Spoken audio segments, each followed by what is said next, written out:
Welcome back. It's time now for a look at our weekly money feature. Personal finance columnist and guru Maya Fischer French joining me as always. Hello, Maya. So recently, insurers saying and sending out notifications informing clients they may not get cover if there is a grid failure. What do we know about this? Because I suppose you have to now talk about what is damages and what's considered a grid failure. Morning. Good morning. Absolutely. And I think what's very important is somebody sent it to me very, very upset. And I said, well, first of all, understand that this is about total national grid failure. This is not about load shedding. Okay, so this is not about everyday load shedding that we're dealing with. What the insurers are saying, and it's important to understand, Gareth, exactly this point, what are you insured for? So you're not actually insured for load shedding. What you're insured for is the power surge that could possibly come on after when they put the lights back on after load shedding, and that is what wrecks your appliances. So what the insurers are looking at is they're saying, well, if there's a total grid failure, there's a very high chance we will have a massive power surge when the lights come back on, which means that everybody in South Africa, or possibly certainly in one region, could all experience a power surge at the same time, which means that almost every single client will be putting in a claim. And that is something that they call an uninsurable event. So when they are saying that there's going to be a 100% claim rate, that becomes uninsurable. And at the same time, the global reinsurers, who actually our insurers hedge their bets with global reinsurers to spread the risk, have said to South African insurers they will not cover for complete grid failure.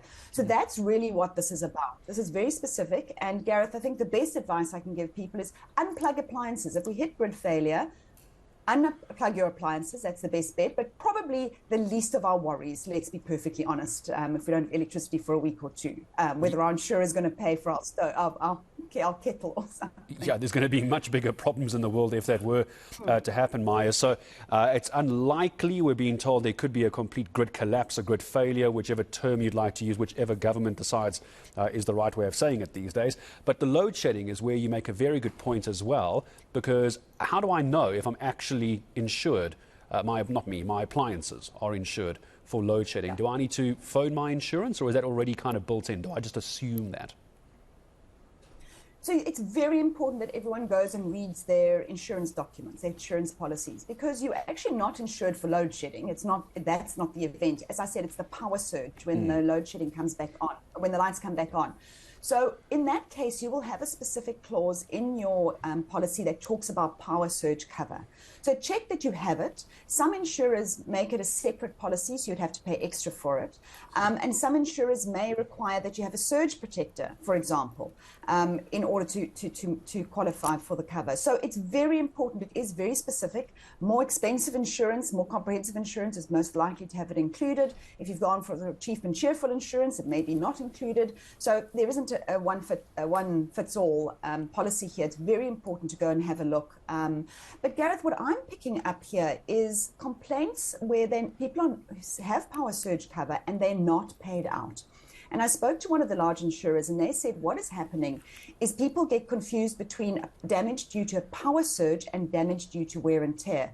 So obviously with this load shedding, when your fridge is switching on and off, 3 times a day, that is increasing wear and tear.